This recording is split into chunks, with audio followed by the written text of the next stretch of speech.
Well, joining us, I guess, from the land down under, Kathy Day Fail and her husband. Your name again, sir? Barry. Barry. Barry, or in Australia we'd say Bazza. Baza. Very good. Well, good day to you, sir. And good day to you too, Steve. Now, Kathy, you're originally, Rick was telling me, from Richardsville, correct? That's right. Yes, Richardsville. Now, was marriage, is that the reason you ended up in Australia, or what's your story? Yeah. In 2000, I knew Barry's sister, and I was living in Ottawa at the time. And she introduced us, and we wrote for a few months, and then he came to Canada. 3 weeks after we met, we got married, and I moved to Australia after that. Wow, what a great love story. That's cool. That's okay. If people are saying that's crazy, I totally agree. No, it's just, and it's funny. And on the Christmas podcast, we were talking about the theme seemed to come out that, life can change in an instant for the better as well as the bad. And you're never too old, it's nice, like when you find relationships later in life and you find relationships when you didn't think you would find one, those are the best. And usually the solid relationships too, I think. Yeah, it was completely unexpected, really. And we're coming up to 20 years married in August and 4 children. So yeah, it's been quite an adventure. Very nice. Now, how many years have you been in Australia? Sorry. So it'll be 20 years in September. So I'm just over 19 years at the moment. What's different in Australia about New Year's, aside from you get to celebrate it first? What's different about Australia New Year's there compared to, say, Richardsville or growing up back in New Brunswick? Well, it's hot. Right now we're at 38 degrees Celsius at the moment, so it's very hot. Wow.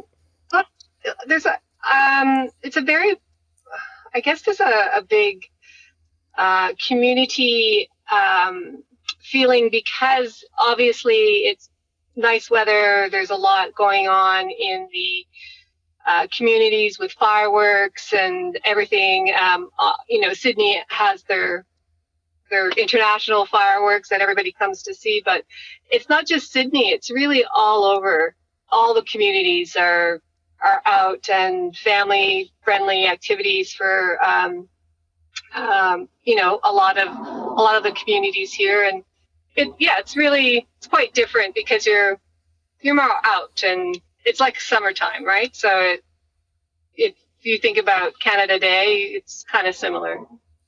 Is there anything, and like on New Year's Eve when you celebrate something, do you go back home in a moment at all, thinking about that at all at times? Well, I do, in the sense that, remember the Y2K thing, where everybody was always nervous about that. Yeah, and we waited till Sydney did the fireworks so we would know it would be okay. That's right. And in January, well, I guess you could say December 31st, I remember watching the fireworks in Sydney and thinking, that's an incredible place to be. Gosh, maybe one day. And, by the end of that year, by the end of 2000, I was in Sydney, and like you said, it changed in a moment for me. And it was one of those things where every time I see those fireworks, I kind of think back to when I thought, wow, that would be really cool to be there. And yeah, cool. I guess now I'm here. It's an emotional, personal connection back to it. That's right. Yeah. Yeah, exactly. But I do miss home, and particularly around Christmas. I've spoken to many, immigrants here who come from colder climates, and we all agree that we enjoy our Aussie Christmas, but we, deep down, we just desperately miss that snow and coziness that those white Christmases bring. So Yeah, I spoke to Byron Christopher in an interview once about he spent a few years in Australia and a couple of Christmases there, and I asked him, I said, what did you miss? And he said it was the snow. And I thought, really, eh? yeah, And it's true. I get that because I spent 2 winters in California, and when I think back, it was the same thing for me. I missed the snow as well. Not the cold, but the snow, Yeah, yeah.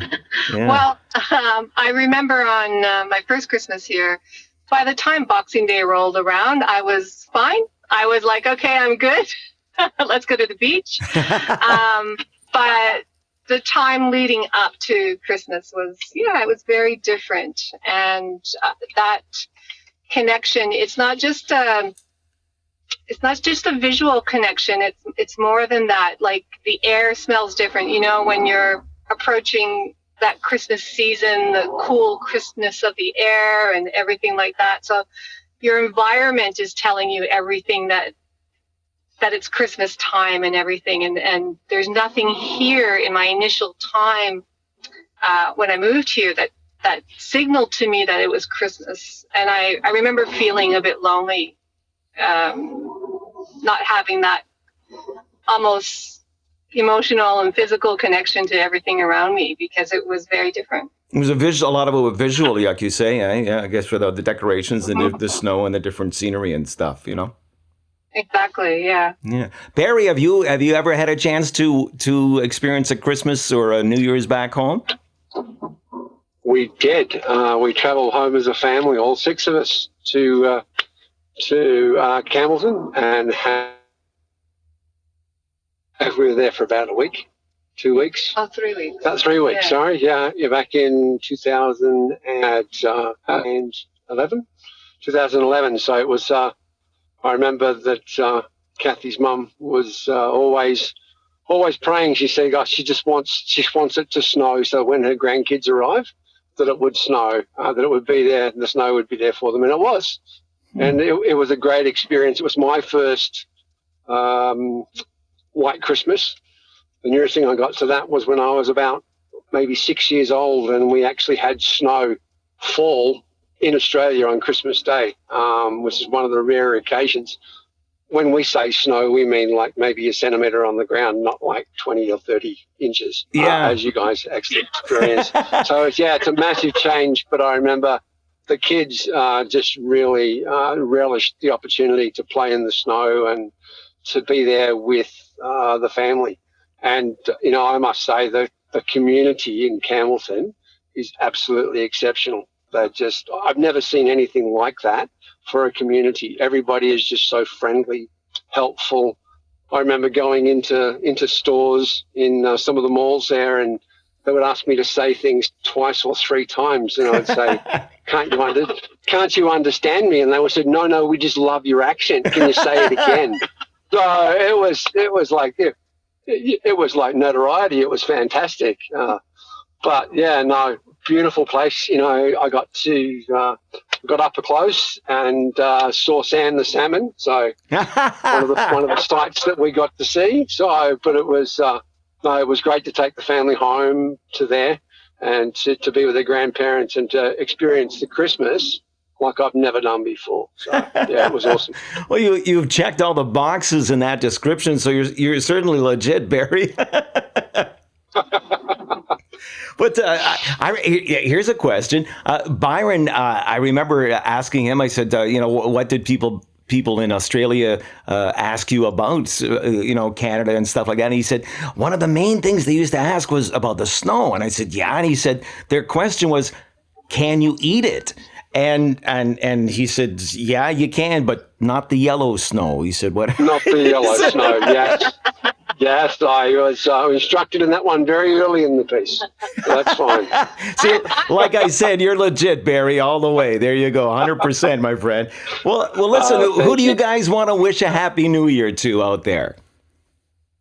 Happy New Year to my family, my sisters and my mother and my brother in Ontario, and just the family and friends that I've had there from, the get-go, from decades and decades of friendships that I've shared with a lot of people. So yeah, I miss Campbellton. I miss home. It's a beautiful place, and you really don't realize how beautiful it is until you kind of go away and come back and take a look and say, wow, that's an incredible place.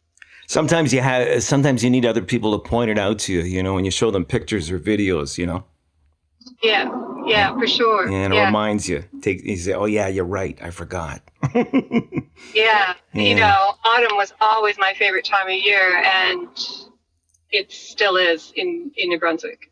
Truly. Yeah, they're both pretty this time of the year for sure. How about you, Barry? Anybody you want to wish a happy New Year to? Yeah, look, I would actually have to throw a big hello out to Kathy's uncle, Gerald. Gerard, who drove miles to come and pick us up from an airport in the snow, and he was just amazing. And Roger guitar. Yeah, Roger. Roger. So to Roger, our son Dallin is playing the guitar and enjoying it. Thank you so much for putting him onto that years and years ago. And Peter. Peter Guitar as well. And I would have to say hello to Philip. Now, basically, when we first started talking back in 2000, Philip spoke to me on the phone and he said, I know that there's a time difference between Australia and Canada. And he said, I've been drinking. He said, how am I going to feel in the morning? I said, you're going to feel shocking. He said, but he wanted me to actually be able to look into the future and tell him how he'd feel. I just told him, I said, you'll feel bad, Philip, because you've had too much to drink already. So. But you'll be fine. So he thought that was quite funny. But yeah, no. Hello to all the people that I met over in Campbellton, nephews, nieces, and definitely to Yvette. Yvette Fail, so Kathy's mom. Yeah.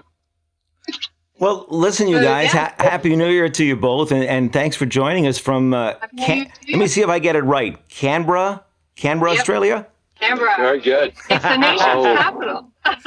There you go. Even a history lesson or geography lesson going on to boot. So thank you so much for joining me, and thanks for calling us. Yeah, and all the best in 2020 to you. Let's have perfect vision and clear vision ahead, okay? Thanks a lot, Stephen. Thanks, Steve. Happy New Year. Cheers.